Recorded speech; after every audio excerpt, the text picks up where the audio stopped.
Serbia dhe Shqipëria më 11 tetor në stadiumin Dubočica të Leskovcit do të luajnë ndeshjen në kuadër të grupit K të kualifikueseve për kampionatin botëror në futboll. Dhe gjakrat para kësaj ndeshje janë ndezur, nisur nga sfondi të kaluarës problematike si ndeshja e Beogradit në 2014. Gjakrat janë ndezur para ndeshjes në Leskovc.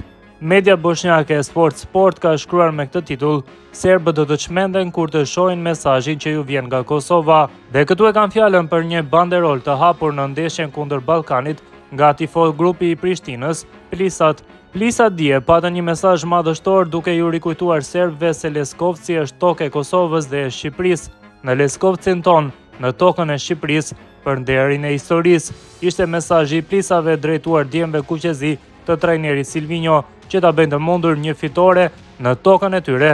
Një mesazh i tillë sipas mediave bosnjake me siguri do të shkaktojë tronditie në Serbi dhe nuk ka dyshim se do të ketë një reagim të fortë nga ana e Beogradit. Ndërkohë, mbështetja për Shqipërinë sigurisht që vjen e madhe nga Kosova dhe në qytetet e Kosovës me siguri të gjithë do të jenë me zemër në dorë dhe në këmbë për të parë ndeshjen e Shqipërisë më 11 tetor, shkruan mes të tjerash media bosnjake. Sa kaq paraqitja e Leskovcit si tokë shqiptare nga ana e Plisave nuk ka kaluar pa u komentuar në Serbi.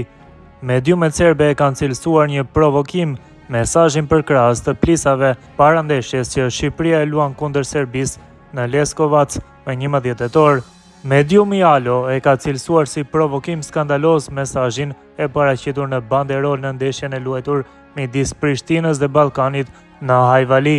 Provokim skandaloz nga Prishtina, Leskovcin e quajnë territor shqiptar, shkruan në titullin e shkrimit mediumi serb. Gjithashtu pati mediume të tjera që paraqiten me fotografi mesazhin e Plisave.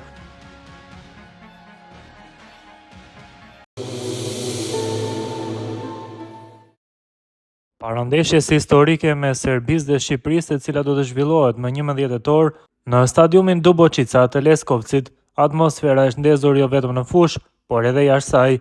Një mesazh i fuqishëm ka ardhur nga tifo grupi i njohur Plisat e Prishtinës në ndeshjen ndaj Ballkanit në Ajvali, të cilët me një banderol simbolike kanë shprehur krenarinë dhe ndjenjat kombëtare për përfaqësuesen kuqezi. Në Leskovcin ton, në tokën e Shqipërisë, na bëni krenar për nder të historisë, shkruaj në pankartën që tashmë ka bërë xhiron e rrjeteve sociale, duke prekur zemrat e shumë shqiptarëve anë mban trojeve etnike. Ky mesazh nuk është thjesht një shprehje mbështetje për futbollistët, por një kujtesë e gjallë e historisë dhe identitetit kombëtar. Për shqiptarët kjo ndeshje ka një domethënie shumë më të madhe se sa 3 pikë në kualifikueset e Kupës së Botës 2026.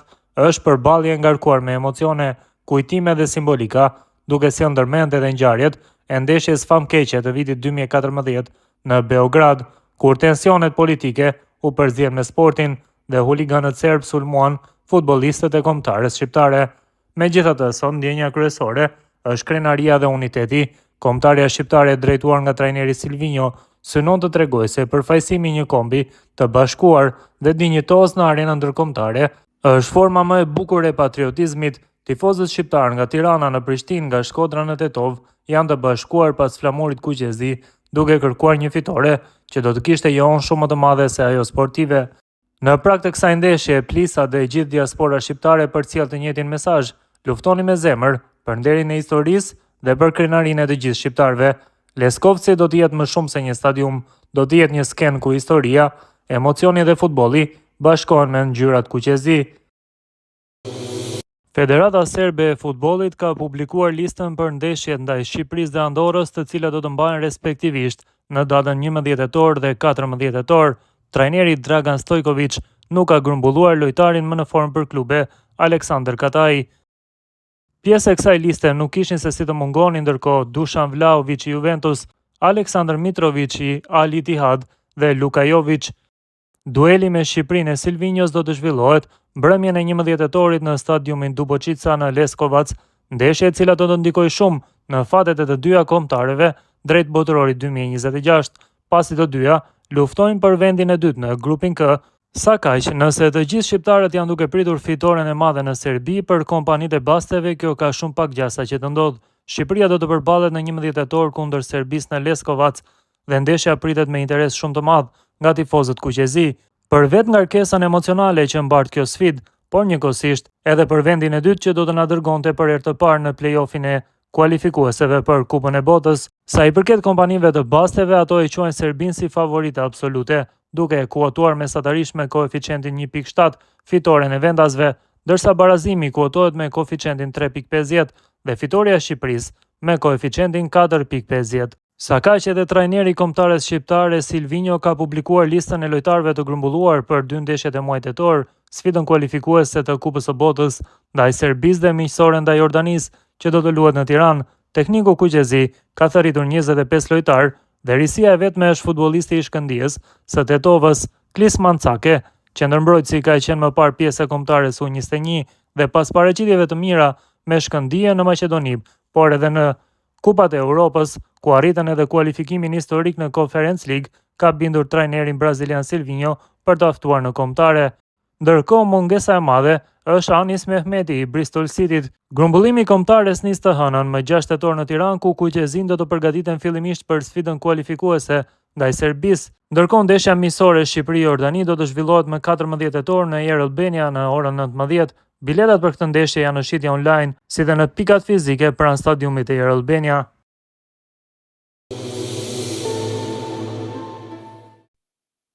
Në prag të ndeshjes mes Serbisë dhe Shqipërisë që do të zhvillohet në Leskovac më 11 tetor, Federata Serbe e Futbollit ka bërë një njoftim të rëndësishëm për tifozët e saj. Ata nuk do të shesin asnjë bilet, edhe pse kanë mundësi që të kenë rreth 6.000 të pranishëm në këtë stadium dhe ndeshje për të cilën kanë marrë një dënim me kusht. Në përputhje me vlerësimin e FIFA-s, udhëzimet e Ministrisë së Brendshme të Republikës së Serbisë, konsultimet me UEFA-n dhe mbi gjitha përvojën e keqe që nga ndeshja e mëparshme që u ndërpre në vitin 2014 dhe për shkak të kësaj i kepi hyrën mbeti jashtë Europianit, Komiteti për Çështje Urgjente i FSS-s mori vendimin se për duelin e ardhshëm midis Serbisë dhe Shqipërisë, i cili do të luhet më 11 tetor në stadiumin Dubocica në Leskovac, nuk do të ketë bileta në shitje, thuhet në njoftimin e tyre.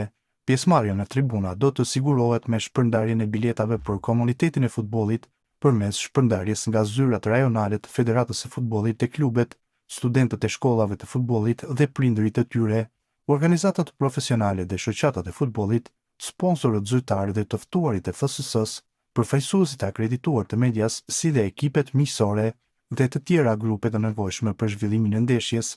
Hyrja në stadium do të lejohet vetëm me bileta të personalizuara në mënyrë strikte dhe me inspektimin e një dokumenti identifikimi, kartë identiteti ose pasaport, si dhe kontrolle të rrepta sigurie në hyrje, në përputhje të plot me standardet më të larta të sigurisë.